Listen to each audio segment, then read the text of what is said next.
I mean, look, everything which your government put in place didn't seem to work, and of course the Rwanda scheme never got off the ground.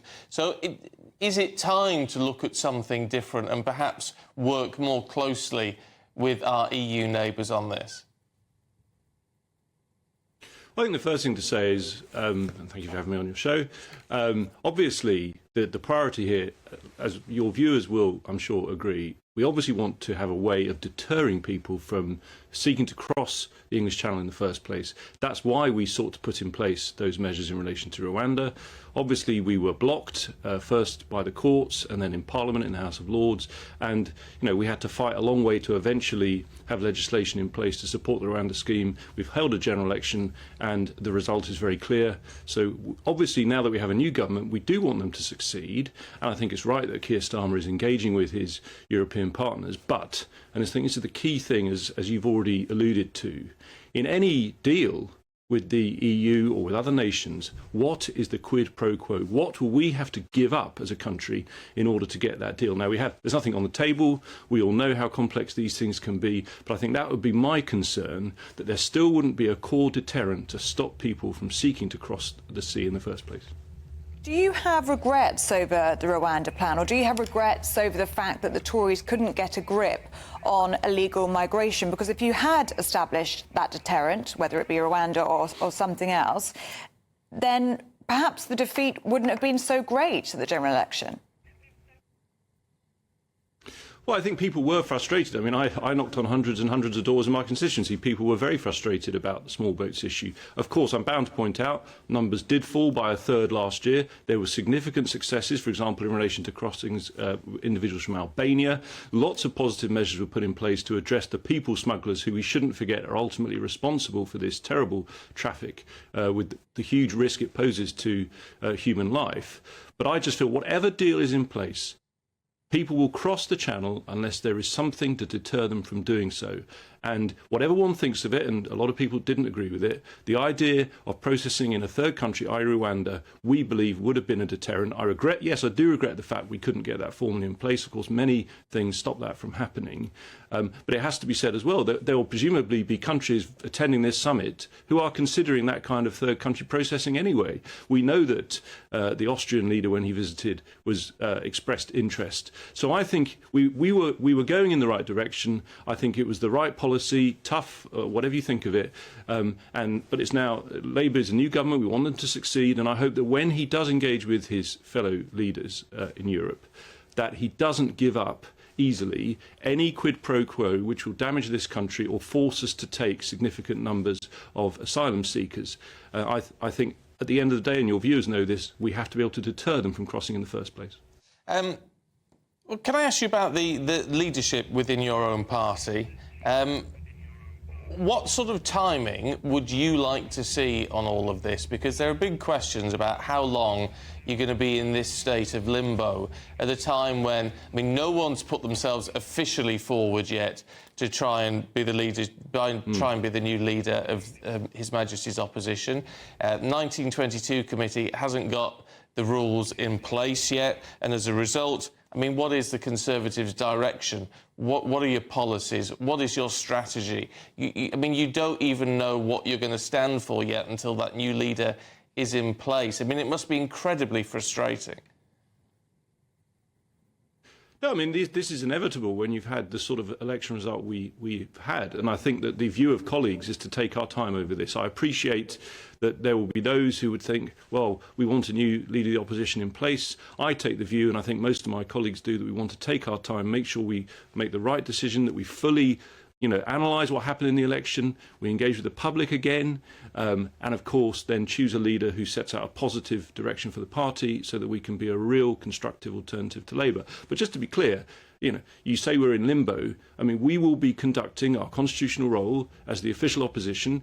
Today we are holding a debate on foreign affairs and defence. We've chosen those subjects in the House of Commons. I'll be winding up, and I want to be clear, I'll be calling Labour to account over their failure to go to 2.5% spending on defence. That is a massive issue. It's not some abstract point. I think that their failure to go to 2.5% to give certainty will damage our armed forces. So these are real issues. We are opposing them. We are holding them to account. But of course, equally, we will be positive and constructive where it's in the national interest. For example, we will continue to support them strongly over Ukraine. So we will be an effective opposition. But yes, we will take our time as a party to elect our new leader and ensure that we have those detailed discussions about ultimately what went wrong in the election campaign.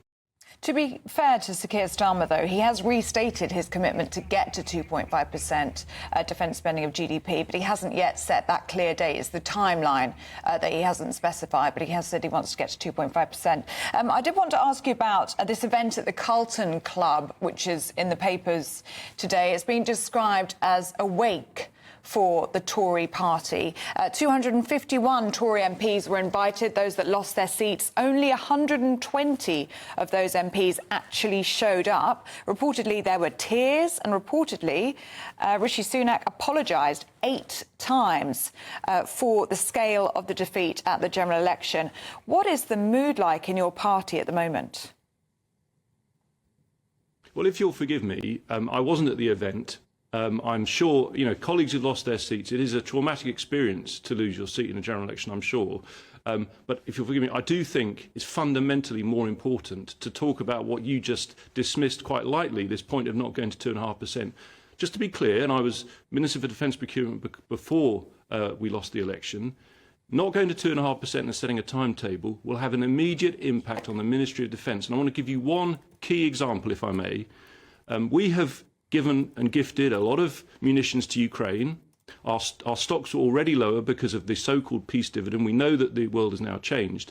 As a result of 2.5% and having a definitive timeline, we were able to commit an extra £10 billion over the next 10 years to buying munitions to get the stockpiles back up to a war-fighting capability for the Army, Navy and Air Force. Now, without that commitment, what is going to happen to that replenishment of our munitions? I think that's a much more important subject to talk about with respect than what happened at the Carlton Club. And my view is that this is a dereliction of duty by the Prime Minister. He went out to Washington, he did the right thing, supporting NATO. It's brilliant. He's been very robust on his support for NATO. But without setting a clear timeline, the Ministry of Defence will have to start making some very difficult decisions if it is to proceed with buying those munitions, because the money wasn't there without a timeline to 2.5%. So it really does matter, and I don't agree with your point that he's committed to 2.5%. We haven't seen the detail yet. Yeah, but look, some people will find it a bit rich coming from a party who, when in government, cut the troop numbers in the UK Armed Forces to their smallest size for generations. I mean, the argument is, of course, that it's since 2010 that all these numbers have been absolutely slashed and spending has gone down. And so, in a way, what you were providing at the election was a solution to a problem you created. Well, you talk about 2010, and I'm grateful that you do, because, of course, in 2010, when we came to power and Labour left office last time, as you know, there was a note that there's no money left, and the deficit, the percentage of GDP of the deficit, was well north of 10%. The mission, to use Keir Starmer's language, that we had was to save this country from bankruptcy, as so often happens when the socialists run out of other people's money. And we delivered on that, and it took some very tough decisions in every single spending department, and I accept that. But the fact is, when Rishi Sunak was Chancellor of the Exchequer, we had the biggest increase in defence spending since the Cold War. And more recently, as we've seen threats growing, Russia's invasion of Ukraine, the situation in respect to the Red Sea, where our own naval ships have been under attack, we committed to 2.5% because, not because it's some, good to have, nice to have additional amount of investment. It's absolutely necessary if the military is to replenish its munitions and be able to be an effective fighting force. And you can talk about troop numbers. It might be that you think that is the thing we should be looking at. I think fundamentally we need to look at ensuring the lethality and survivability of our existing armed forces, our ships, our planes, our troops when they are deployed, and that will not be effective if they don't have the munitions in place, which is why we had that 2.5% plan. It's a very real, tangible issue, and I will be raising it in Parliament later today. Okay. James Cartlidge, good to see you this morning. Thank you.